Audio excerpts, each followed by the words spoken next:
Hello friends, welcome to another episode of Bollywood this week. मैं आमिर अंसारी आप सभी लोगों का आमिर मामू यानी कि आमिर खान के एक और एपिसोड में तहे दिल से हार्दिक स्वागत करता हूं। क्या हो रहा है मेरा भाई? तो भैया आमिर मामू इंटरनेट पर ट्रेंडिंग हो रहे हैं भाई। आप सुनो महाभारत बना रहे हैं। सो गाइस, आज सुबह से ही महाभारत एंड आमिर खान जो है पूरे के पूरे सोशल मीडिया पर एक ट्रेंडिंग टॉपिक जो है वो यहाँ बनते हुए दिखाई दे रहा है। एंड ट्रेंडिंग लिस्ट के टॉप पर अभी फिलहाल आमिर खान महाभारत जो है वो यहाँ पर ट्रेंड हो रही है। तो क्या है पूरी की पूरी चीज आज के एपिसोड में डिस्कस करते हैं। सो गाइस, तो हॉलीवुड रिपोर्टर में अब अनुपमा चोपड़ा जो कि फिल्म कंपेनियन से अब जो हॉलीवुड रिपोर्टर जो है वो ज्वाइन कर लिया है। तो उनके एक टॉक शो में एक इंटरव्यू के दौरान आमिर खान ने बहुत बड़े बड़े खुलासे किए हैं महाभारत को लेके। तो आज के एपिसोड में हम डिस्कस करेंगे।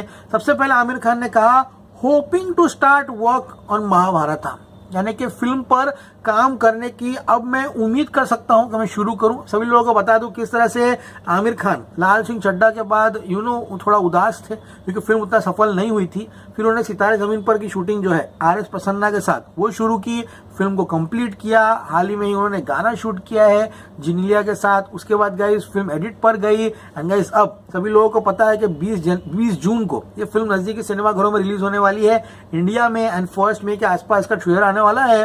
तो Aamir Khan was occupied obviously with सितारे जमीन पर। घर में यहाँ पर जुनैद की फिल्म भी थी लॉन्च होने के लिए, उसके बाद उनकी बेटी का विवाह भी था।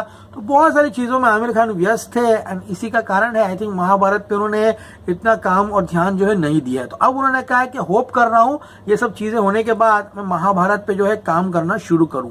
ये मेरी जिंदगी का बिगेस्ट एम्बिशन है। 2022 में भी लाल सिंह चड्ढा के प्रमोशंस के दौरान आमिर खान ने बहुत ही विशेष तरीके से महाभारत के बारे में डिस्कस किया था। उन्होंने ये भी कहा था कि बहुत ही रिस्पॉन्सिबिलिटी है, जवाबदारी है इसको फिल्म बनाने के लिए। यानी फिल्म नहीं कहूंगा, it's an emotion of the country.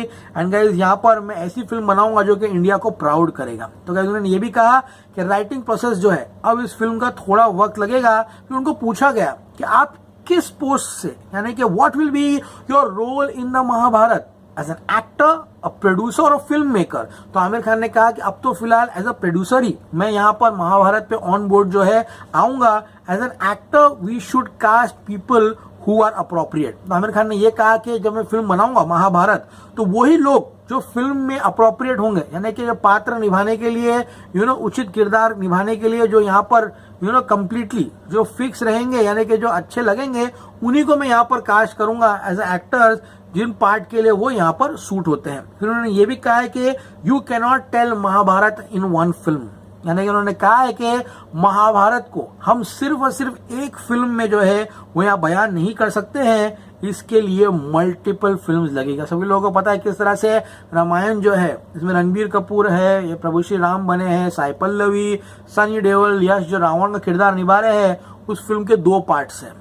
दोनों पार्ट की फिल्म की शूटिंग जो है फिलहाल अभी चल रही है। फर्स्ट पार्ट ऑलमोस्ट समाप्त हो चुका है। यश जो है रावण का किरदार का जो रोल है अभी निभाने वाले हैं। तो गाइस यहाँ पर बाहुबली 1 एंड बाहुबली 2 जैसा यहाँ पर रामायण भी 1 और 2 पार्ट्स जो है बन रही है। लेकिन यहाँ पर उन्होंने कहा है कि महाभारत के लिए मुझे मल्टीपल पार्ट्स बनाने पड़ेंगे, यानी कि 1, 2, 3 कितने बनेंगे उनको पता नहीं। उन्होंने कहा है कि इन मल्टीपल फिल्म्स को मुझे एक फिक्स्ड फ्रेम ऑफ टाइमलाइन में जो है खत्म करना है, यानी कि मैं पूरी जिंदगी नहीं ले सकता हूं ये पूरी फिल्म बनाने के लिए। यानी मल्टीपल फिल्म्स बनाने के लिए यहाँ पर मुझे मल्टीपल डायरेक्टर्स की जरूरत पड़ेगी।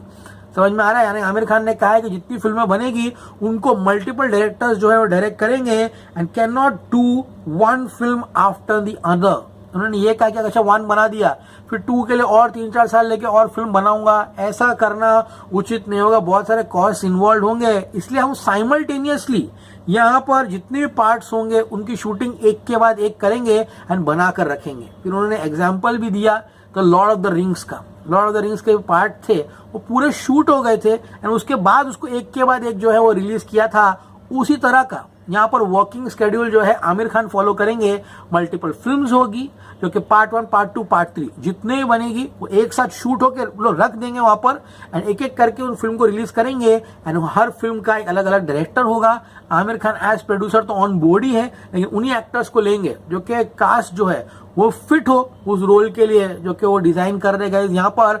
इसी साल आमिर खान जो है महाभारत पे काम करना जो है शुरू करने वाले हैं। सो गाइस बहुत बड़ा अनाउंसमेंट है आमिर खान की तरफ से। आई थिंक जब भी फिल्म बनेगी काफी एम्बिशियस बनेगी, लेकिन ये सपना राजमौली जी का था एंड आई थिंक राजमौली और आमिर खान ने साथ में देखकर सपना किया था, सोचा था। अब let's see Aamir Khan without Rajamouli आगे जाते हैं या उनको बोर्ड पे लेते हैं, कौन डायरेक्टर्स होंगे, कौन वो एक्टर्स होंगे। क्योंकि गाइस हमने देखा हाल ही में यहाँ पर कल्कि 2898 एडी में जिस तरह से डायरेक्टर ने कर्ण के किरदार में यहाँ पर प्रभास को लिया था, दो सीन्स वो आउटस्टैंडिंग। सीरियसली अगर उसी तरह कैरेक्टराइजेशन हुआ, उसी तरह का स्टारकास्ट हुआ, then Mahabharat will be one of the biggest spectacles of Indian cinema. Let's see guys, ये सपना साकार होता है आमिर खान का या नहीं होता, या फिर सितारे जमीन पर रिलीज हो रही है इसी का कारण है इस फिल्म के बारे में डिस्कस कर रहे हैं। आने वाले कुछ समय में सारी चीजों पे क्लैरिटी मिलते हुए दिखाई देगी। कैसा लगा एपिसोड बताइए कमेंट सेक्शन में। क्या आमिर खान का भी महाभारत बना पाएंगे? अगर बनाएंगे तो कौन आपकी कास्ट है जिसको आप देखना चाहते हो महाभारत में?